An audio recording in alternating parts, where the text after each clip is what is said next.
welcome to the All About Animals Radio. We are a volunteer-run community radio station dedicated to all animals and those who advocate for them. My name is Nikita Dhawan, and today we have Dr. Lori Marino for the Water World Show. Dr. Marino is a neuroscientist and expert on animal behavior and intelligence, especially for dolphins and whales. She's the founder and president of the Whale Sanctuary Project, an organization aiming to create seaside sanctuaries for whales and dolphins, retired from captivity or rescued from the wild. I'm really excited to have you here, Dr. Marino. How are you today? I'm great. Thank you for having me. Great. Thank you so much for coming. And, you've been associated with animal science and protection for quite a while. So can you start by telling us about your background and how you got involved in this field? Yes, sure. I'm a neuroscientist, and I've studied the brain and how it relates to behavior in dolphins and whales and other animals for over 30 years now. And I've done that mainly through non-invasive means, and began to be very, very interested in dolphin brains and dolphin intelligence when I was in graduate school. And that was really what led me to become very interested in dolphins and whales. But I've also worked with chimpanzees and farmed animals as well. Would you say you were interested in animals from a very young age as well? Yes, absolutely. I was always the one in the garden.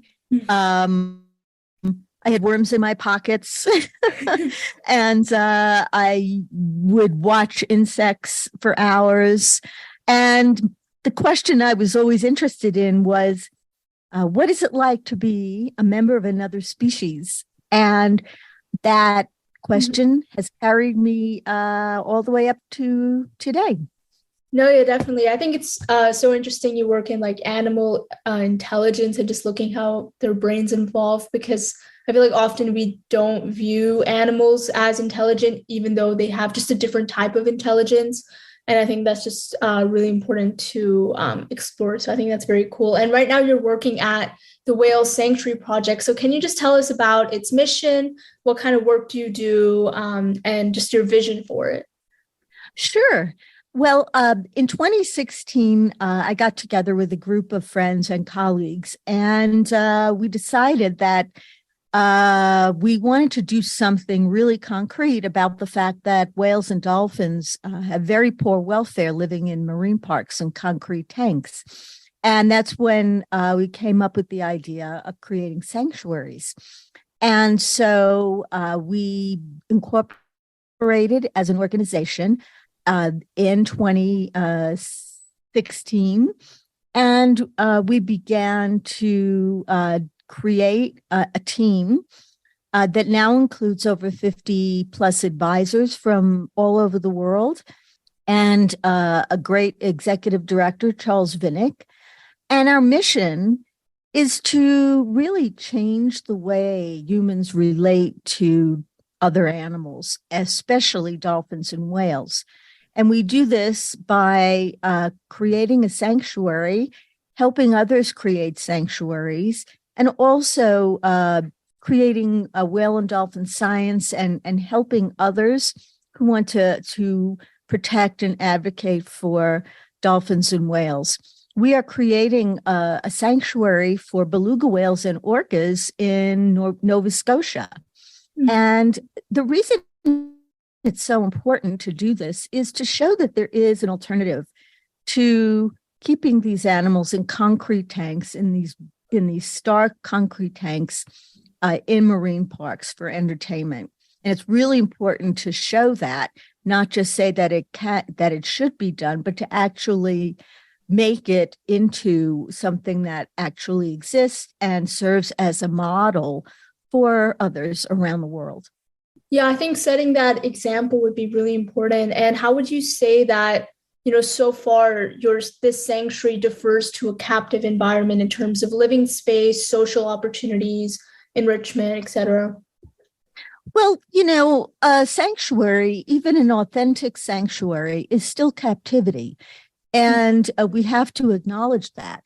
But the fact is that most dolphins and whales, if not all, who are living in marine parks around the world now can't be put back into the ocean. They have been born into the tanks, most of them. And so they don't have survival skills. They don't have a social group. And so that's not an option for them, unfortunately. But what a sanctuary does, an authentic sanctuary, is it provides an alternative to the deprivations of living in concrete tanks, small concrete tanks, and having to entertain people and being on display. And so it's not perfect, but I would say it's a qualitatively different way of life for dolphins and whales. In sanctuaries, what we're going to try to do is give back as much as possible of what they need to thrive. And that's not really possible in concrete tanks in marine parks because they have other priorities. In a sanctuary, the priority is simply the individuals who are living there. No, definitely. I think I was also looking at like your website, just the process of building the sanctuary, and it looks like you've tried to minimize human disturbance, particularly like assessing if there's runoff from the shore during storms with pollution, and just restricting the amount of human activity in boat traffic. So I think that aspect's also pretty different. And you also mentioned on the website, compared to only around 1,000 square yards of space in a typical display tank, your sanctuary has a minimum of, more than 100 acres of water space. So yes, and that's about 150 times larger than the largest tank in the world. And of course, it's not enough. It's never enough because these animals should be living in the ocean. Yeah. But it's much, much more. It's qualitatively better, and they will be in the ocean, and we will promote their autonomy and their privacy.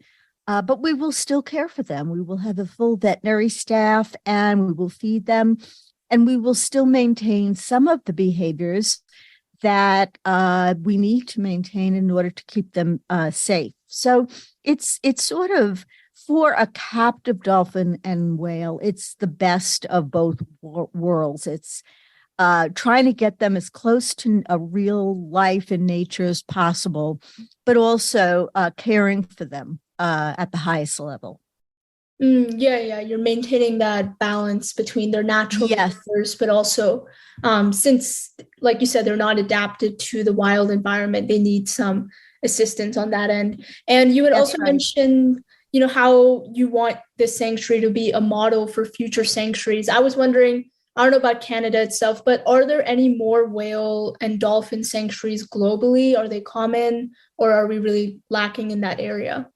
Well, they are really starting to come into being. There are two others that we are working with to develop actually accreditation guidelines for authentic sanctuaries. One is the National Aquarium in Baltimore, and they are developing a site in the Caribbean for 7 bottlenose dolphins that they currently have at their facility.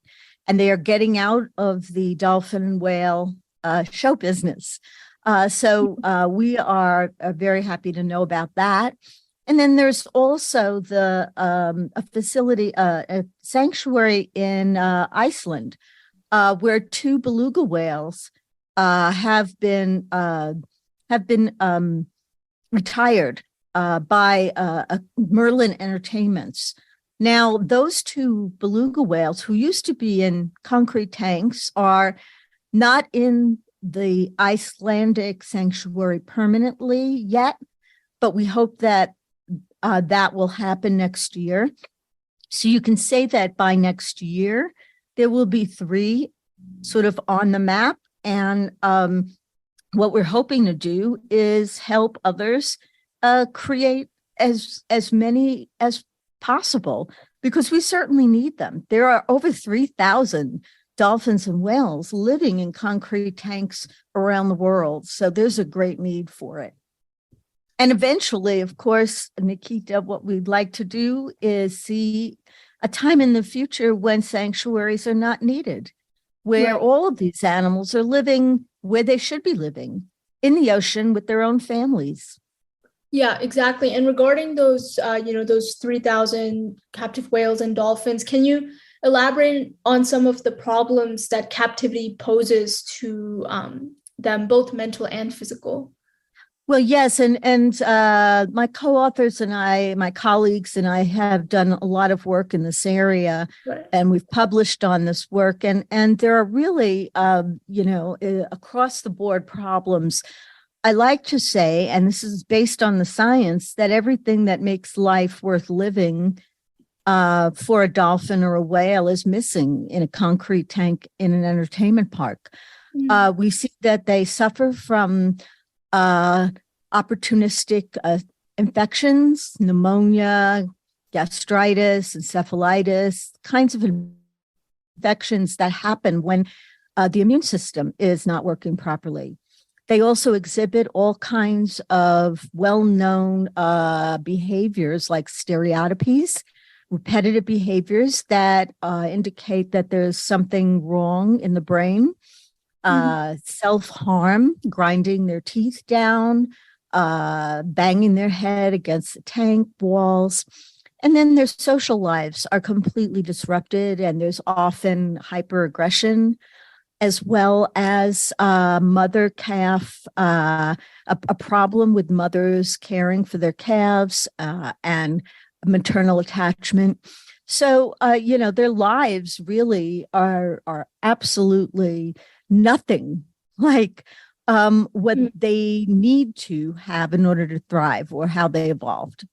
Yeah, I've heard similarly for the maternal attachment, like for other larger mammals, like for elephants, they have very close-knit social structures. So I can imagine that how captivity and just breaking them apart can have that effect. But I've never heard of the self-harm, the grinding of teeth and banging of head. I think that's something new.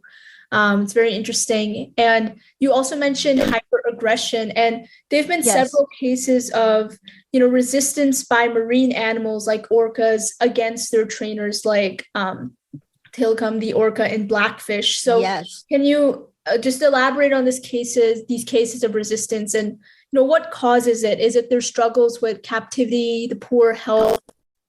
Well, there have been a number of deaths as well as injuries. And that's mainly due to orcas acting out, killing or harming their trainers or others, but also bottlenose dolphins, other cetaceans. There's a long list. So what's going on? I think what's going on there clearly is we're seeing the effects of stress, chronic stress that these animals are under as they're forced to live in an artificial situation. And I think that it is surprising in many ways that it doesn't happen more often in captivity. Right. We don't see these kinds of aggressive events in the wild. It just doesn't happen. And so, you have to ask yourself, what is it about living in a marine park that is so stressful for these animals? Well, it's a completely different environment than what they need. Right. Yeah. I mean, yeah, I didn't think it was these levels of aggression. I can imagine is rare in a natural setting. I haven't heard of any cases where orcas have, killed humans in other situations, but only in captive environments where that conflict is hard to escape. And I was just reading Yes. a bit more about it, and there seems just like, are these actions deliberate? Because I've seen multiple things of people saying their actions do have intent and purpose. And that just shows Yeah. that these animals are psychologically strong rather than weak. So just what are your views on that?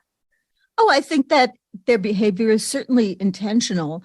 I think that, when an orca kills a trainer, they know what they're doing. I'm not saying that it isn't a very complex mental issue that this individual is experiencing.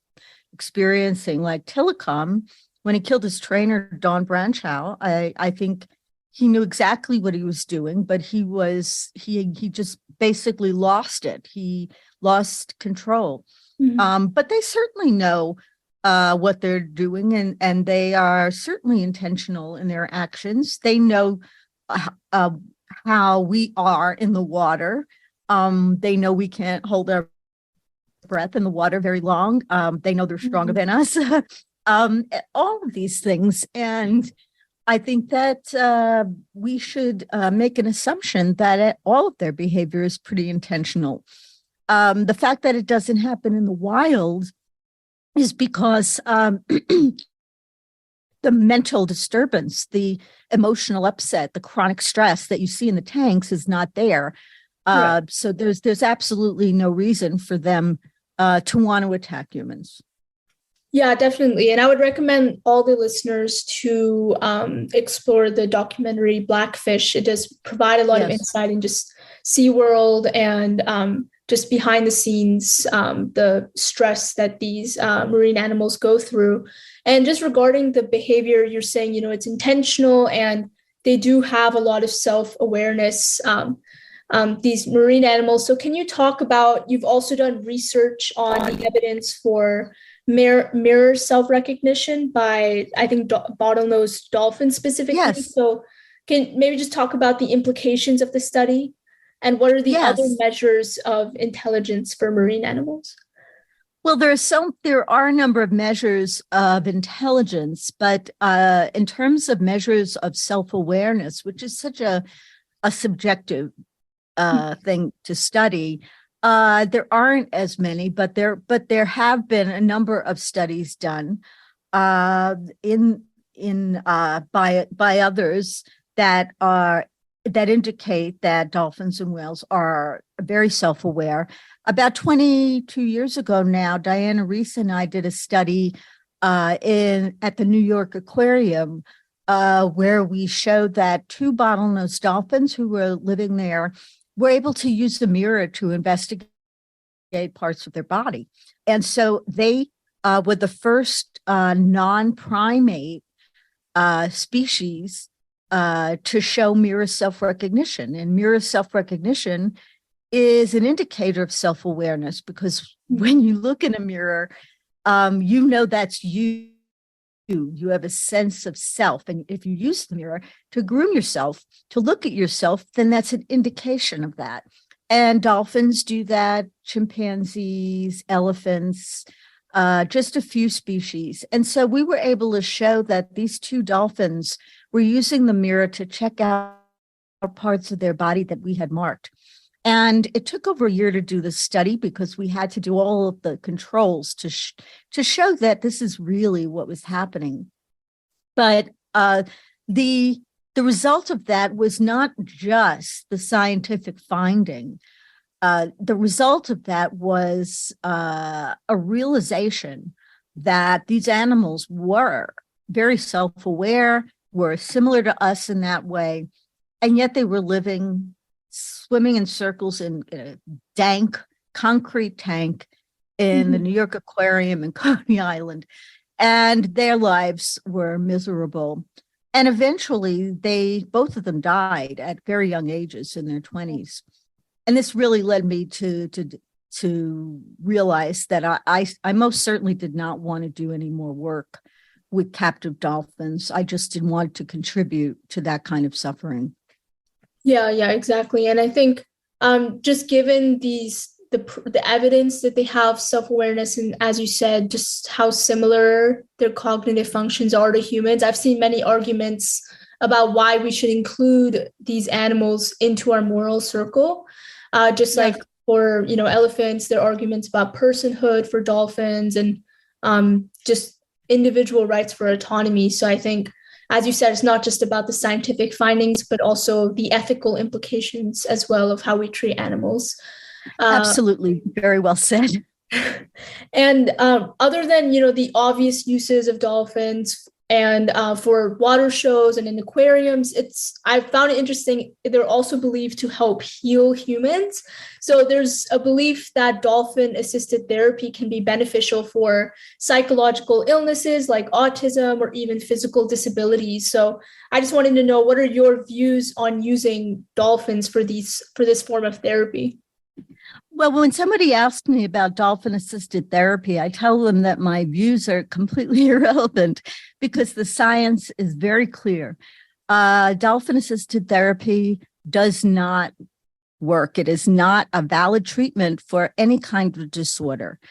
I've done a tremendous amount of work in this area over the years with my late colleague, Scott Lilienfeld, who was a clinical psychologist.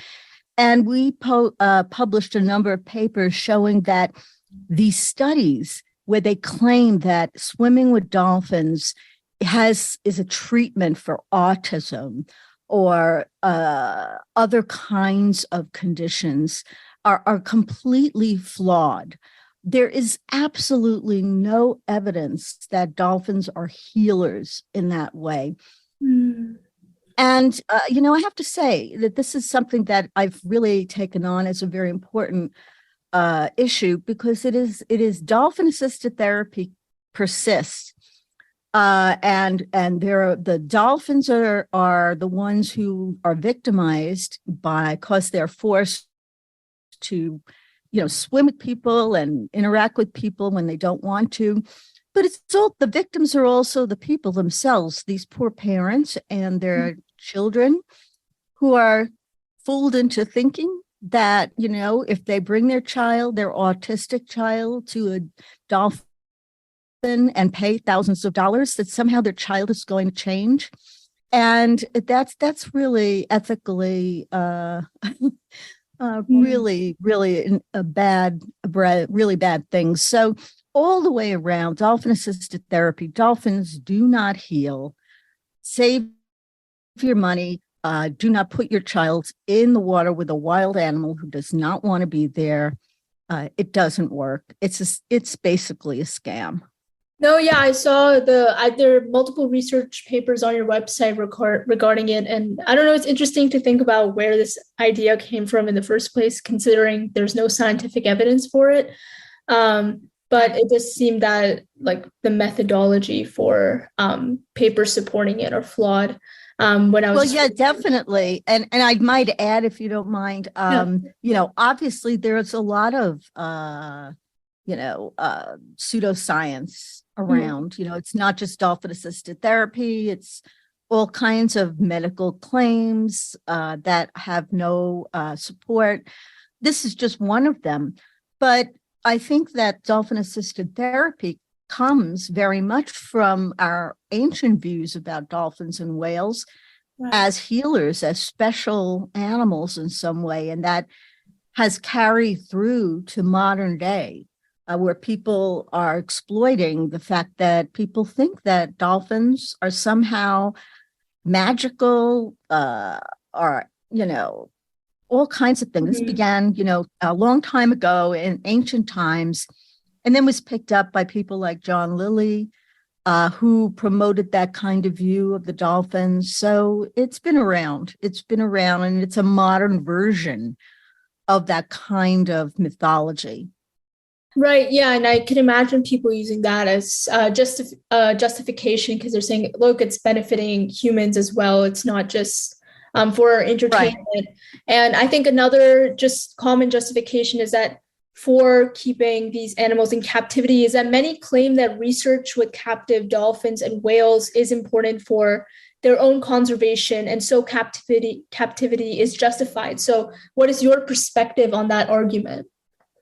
Well, again, there's no evidence really for that. There's very few studies that have been done on captive dolphins and whales that really have been directly applied to conservation in the wild. And so that claim is a claim that is still searching for evidence. It's a claim that, investigators who work with captive animals will use to justify what they're doing, but they never really provide the evidence for that claim. So there's really not a whole lot to that argument. Right. Yeah. And I think many of the justifications for captivity, I think, are just a facade, for education as well. I don't think there's any educational value in keeping these animals captive. No. And I think just overall, there has been legal progress in several countries like, Mexico and especially in Canada in banning Yes. captive marine animals for entertainment purposes via the Ending of Captivity of Whales and Dolphins Act, and also just for animals in general with the Jane Goodall Act. What is the status of this change in mindset for other countries? Well, the status or the change in the public's view of keeping dolphins and whales and other large exotic animals in captivity, I mean, that has been changing, but it's uneven around the world. So, for instance, in North America, things have been getting better in terms of progress towards, ending the keeping of these animals in entertainment parks. But in other parts of the world, like in China, it's actually getting worse. And there are, I think, up to 90 marine parks in China alone, stocked with dolphins and whales, many of them taken directly from the ocean. And so it's on an upward trajectory there. But as you mentioned, in Mexico, there's been a change in terms of phasing out keeping dolphins for entertainment purposes. And they do a lot of dolphin therapy in Mexico, and that hopefully will end as well. In South Korea, they're moving in a progressive direction. So it really depends, and throughout Europe. So it depends. It's uneven around the world. But I think overall, I think that things will start to get better for these animals. Why do you think there is a disparity in the change in mindset? Like, for example, in places like China, do you think it has to do with just less education and awareness about the problem? Or is there less action by governments regarding this? How can we improve that? Well, there are a lot of animal advocates in China working on this very issue right now. And I think that, from the sociological point of view, a lot of China is now stepping into an era where they have a growing middle class. And the people want to have the same kinds of advantages that they see, quote, the West having. And that means, entertainment parks, amusement parks, zoos, et cetera, et cetera. This happens to be one of those things. So the people, many people in China are just sort of becoming aware of the fact that they can now go and see an orca or a beluga whale jumping up in the water, in a tank, and people interacting with them. And they like that. They want to have, it's because of the success of that kind of thing here in the United States. They're following us. So I'm hoping, and I think that what will happen is eventually they will also follow a trajectory that we're following now, which is getting disgusted with seeing these animals doing tricks in concrete tanks and start to not buy tickets to these spectacles. So, I think it's just it's a sociological issue. And eventually China will end up being where we are now. Yeah, I think it's very interesting. Yeah, hopefully there is a positive trajectory in the mindsets and more, just expose documentaries on this, like Blackfish, and just more scientific research can really help change people's minds. And this is more just a random question, but I was curious, is it possible regarding the sanctuary for younger whales to be reintroduced to the wild? No, not really. We expect that those whales who are living in a sanctuary will stay there because, especially if they're young and they were born in captivity, they just don't have the skills. They don't have a social group, an established social group to go back to. There's just too much that they're missing. of what they needed to learn in their formative years to really make it on their own. So unless they've only been in captivity for maybe a few months or maybe even just a couple of years, that would not be something that we would risk doing. So they will be in the sanctuary permanently and live out their lives there. Yes. Okay, makes sense. And that's good to know. So I wanted to know, like, you guys are doing so much work in this field, and we just, as listeners, really want to support you. So how can our listeners get involved in your cause? You know, any social media handles, current programs we can contribute to? Yes. Well, we really, we love to have the involvement of young students as young as elementary school. Mm-hmm. We're working with various teachers to develop courses and online materials. But if anyone wants to know more about what we're doing, just go to www.whalesanctuary.org. That's www.whalesanctuary.org. And you will find all kinds of goodies on that website about what we're doing, what some of our different projects are, activity, and also how to get in touch with us if you want to get involved, volunteer, or just learn more. And we also have a presence on Facebook and Instagram, as well as Twitter. So there's many different ways, but you could start with the website and then go from there.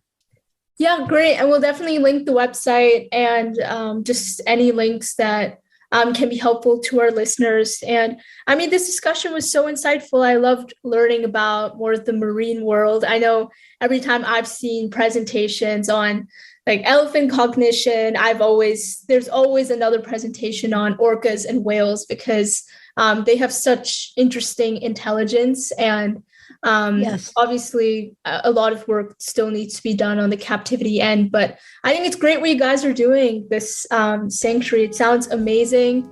And thank you. Also just the research reports sound very cool. So I mean, thank you so much for coming in. This has been so inspiring. Yeah. Thank you, Nikita. Thank you for having me, and thank you for everything you're doing for the animals.